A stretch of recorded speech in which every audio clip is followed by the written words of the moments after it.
This is a big money video today. If your wallet is already in danger, just cut it off right now. Don't even watch it. I warned you up front. Say whatever you want about Drop. They don't miss when it comes to the Sennheiser collabs. PC37X, 38X, 58X, 6XX, banger lineup. Today we're gonna go 800S against the final retail tuned version of the 8XX. And because both of these headphones were provided on loan for this video, which is unusual, I'll be telling you at the end whether or not I'll actually be spending my own money to purchase either of these headphones. You ready? Let's go!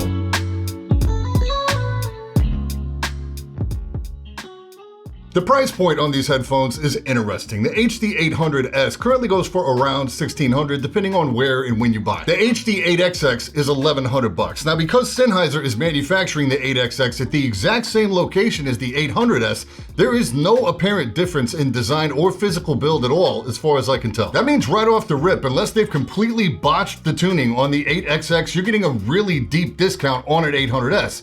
With one caveat. The 800S includes a balanced 4.4 Pinacon cable. This cable costs $380 direct from Sennheiser. Now, I can't imagine someone buying this particular cable unless they just really wanted that full stock experience, because you can pick up a 10-foot balanced cable that terminates in whatever you like for between $130 and $180. Sadly, chances are pretty slim that you already have a balanced cable that will work with these, as they're dual 2-pin connectors. As far as I know, they're limited to this specific headphone and stuff from Campfire. The only cosmetic difference I can find is this ring that's midnight blue with black printing versus black with silver printing on the 800S, and that's it. So I'm not going to spend a lot of time talking about build or design, because some version of the 800 has been in market since like 2009, the S version since 2016. It's not new, so we're going to talk about standout stuff only. It's a lot of plastic, especially when you consider the original price is $1,700. That makes it very lightweight at around 380 grams on my scale. The ear cups are enormous, cavernous, shaped like an ear, so you have that D shape. I have larger ears, but you would have to be straight up full-blown Dumbo mode to have your ears touch anywhere inside these cups. The stock ear pads themselves are super minimal too. There's no clamping force.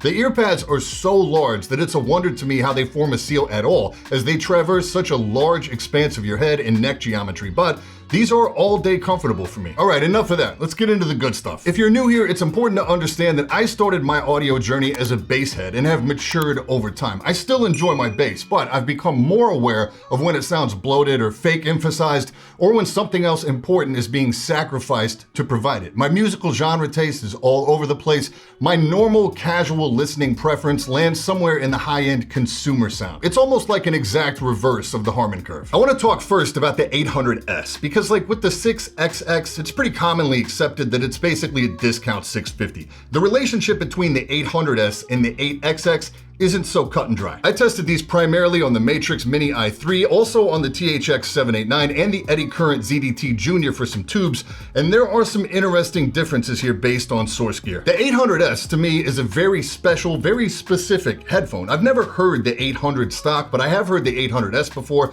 I borrowed Josh's for a while, but I've never owned one. It amazes me that my pretty brief first impression of this headphone from over a year ago still holds true after spending a lot of critical listening time with this. Firstly, it's an incredibly revealing headphone. You can hear everything all at once, all the time. You can hear how skilled or unskilled the mixing engineer was. It's not a bass-heavy headphone. This is a headphone for people that listen to strings, orchestral stuff. It's for appreciating a naturally talented vocalist that doesn't need a lot of studio help. Like if you personally play guitar, this is a headphone that you want to listen to your favorite guitarist on to capture every ounce of that detail. It's a nuance machine for those with a sophisticated ear. What this headphone does well is largely lost for me on like rap and EDM, even punk rock. It falls short there for me. It lacks the low-end balls, frankly, to properly convey the energy of that music. It just doesn't get my blood pumping on a lot of genres, and I think that comes down to the fact that the bass is so light, fast, and dry. Like big, round, tonal 808s, nah. In fairness, it does give me a lot of wow moments, particularly on tracks that I know very well, because it reveals some subtlety that I'd never heard before. It also has one of the most wide and immersive sound stages I've ever heard in a headphone, period. I really want to drive that point home. Most of the time when I'm working, I sit in front of a big LG CX TV and I use the speakers on that TV to play audio when I'm not wearing headphones.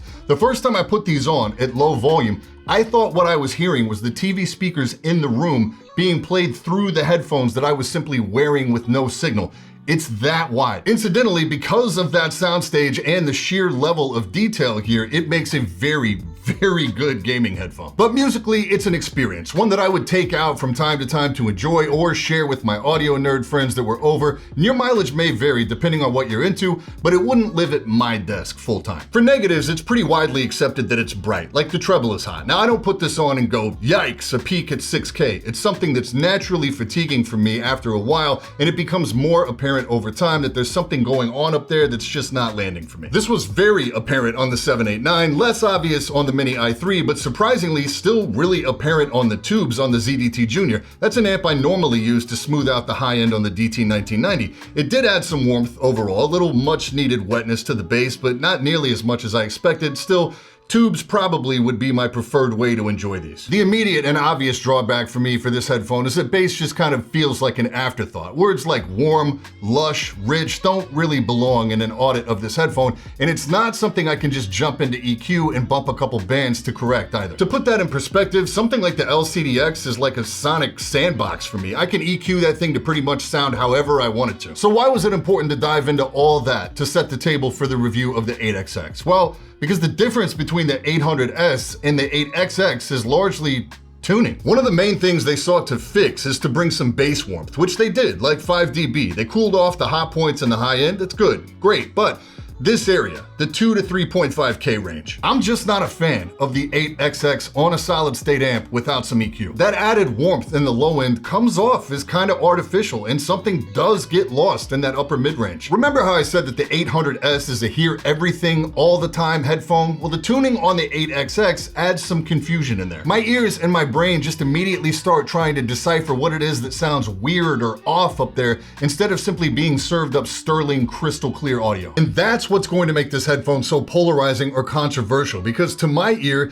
it does correct the commonly accepted opportunities of the 800S, but in doing so, takes away some of the magic that's present in that headphone. I think it does alter the soundstage, and I think the detail is not quite as easy to distinguish. Now, for what it's worth, I'm being really nitpicky here because this is a lot of money. But you put this headphone on tubes and it's mission accomplished. There's tone now, there is a richness to it, the detail retrieval is intact, and the soundstage is still there. It feels really balanced overall. You listen to the 8XX for a while on the tubes and then you go back to the 800S and boom, it's like a night and day difference. The tone gets sucked out, the hot points and the highs come right back. I don't personally own a balanced tube amp, but the 8XX makes me want to. I do want to touch briefly on a statement I made about the Zendak V2 in my last video about them handling this headphone okay. I want to retract that. This is a definite case of being able to achieve volume versus being able to achieve total potential. These really open up with some power, something that was skewed by the true bass function on the Zendaks. The bottom line,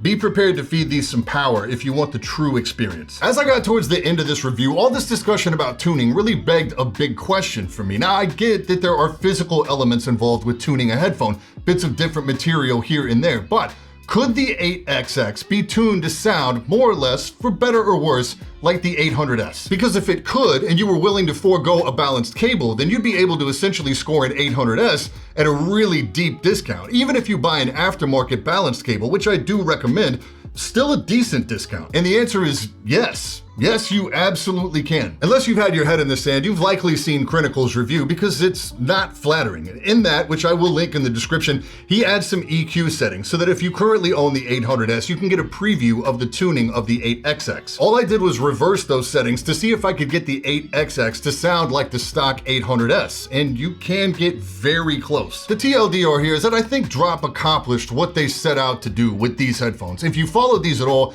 you know they've been tuned and audited and audited multiple times by different people before they finally said, this is the one. The 8XX is a warmer version of the 800S with those troublesome highs cooled off. It keeps the majority of the soundstage and the majority of the detail, but you will need to EQ to taste if the detail in that upper mid-range gets tough to decipher for you. For what it's worth, the differences are really apparent when you're sitting in A/B comparing these two headphones directly, and much less apparent if you just sit down to the 8XX with fresh ears. Now, as far as a recommendation goes, it's a game of ifs. Maybe the way I described the 800S sounds perfect to you. Maybe you've already heard that headphone and loved certain things about it, but it was too bright, or you did just want a bit more bass warmth, and the tuning of the 8XX sounds really enticing. If you're only on solid state gear, I would proceed with caution, particularly if you don't have access to EQ. If you're on a beefy tube amp setup, then yes, Absolutely, even with no EQ. The 800S has a couple really amazing tricks up its sleeve, but I feel like the 8XX is going to be a more listenable experience for a wider range of people. So would I personally pick up an 800S? I would not. For $1,500 to $1,700, that headphone just doesn't land close enough to what I'm looking for. Will I be picking up the 8XX? The answer to that is probably. And I know that's not as definitive as you would like, but it's 100% because I already own the LCD-X. That headphone has the detail, responds well to EQ, and has such a deep reserve of bass and sub-bass that I can EQ it to sound 100% how I want my music to sound across all genres that I listen to. Downsides, this is a physically heavy headphone. It feels very heavy on your head, and the soundstage feels pretty constrained at this price point, especially after this comparison. The 8XX absolutely dominates it in terms of weight, comfort, and soundstage. The 8XX is an all-day wear, and it makes a really solid gaming headphone as well. The LCD-X does not. I will say 100%, if I had not already heard the LCD-X first, I would have already given Drop my money for the 8XX. As it is, I'm spending some time with the Focal Elex now, and that may add some clarity to my decision, but I need to get an Aria too before I can call it for sure. Gotta give a big thank you to Skillshare for sponsoring today's video. Skillshare, if you don't already know, is an online learning community with thousands of courses aimed specifically at creatives. Like a lot of you out there, I'm 100% self-taught, and you realize pretty fast as a creator that you're gonna have to play a lot of different roles. Camera operator, editor, storyteller, and marketer, just to name a few. Now you could go source all that information in little pieces from all over the internet, and there are some talented creators out there, but I have yet to find an experience that's both as straight to the point and as high quality as Skillshare. One that's been big for me lately is Productivity for Creatives. Build a system that brings out your best with Thomas Frank. Consistency is king, regardless of what you're pursuing, and Frank helps you put together a system that's sustainable and keeps you moving forward. Skillshare is always adding new premium classes, and it's designed for learning. There's no ads, so you can stay focused, and there's classes for every skill level, so you don't feel intimidated if you're new. The first 1,000 of you to click the link in the description will get a 1-month free trial of Skillshare, so you can start exploring and improving your creativity today. Big thanks to Skillshare for continuing to support the channel, and thank you so much for your time. All right, I think that's it. I'll catch you guys in the next one. Stay up.